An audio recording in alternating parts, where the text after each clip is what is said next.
পাট বাগানে করা আমাদের এই বর্তমানে এছাড়াও সামনে থেকে আমি একটা বন্দর এই বন্দরটি হলো একটা যেটার নাম হলো এই পাহাড়ের নাম অনুসারে এই বন্দরটির নাম এই একটা স্থল বন্দরটি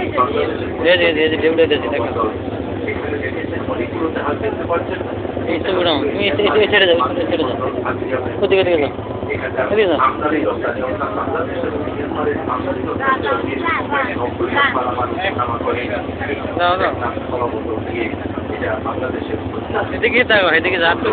বন্দরের 7 কিলোমিটার দক্ষিণে পাহাড়ের পরে সড়কের পাশে এক অদ্ভুত পরিবেশে আছে আন্তর্জাতিক মানের মধ্যে ন্যাটো এবং মার্কিন রেস্তোরাঁ।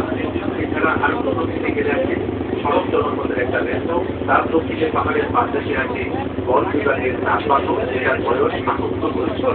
আপনি দেখতে মনে হচ্ছে এটা বিগত বছর তৈরি করা হয়েছে, তার কারণ প্রাচীন অঞ্চলে অবকাঠামো এত উন্নত। এছাড়াও এই পাহাড়ের যখন এসে গিয়েছিল তখন ব্রিটিশ বাহিনী তাদেরকে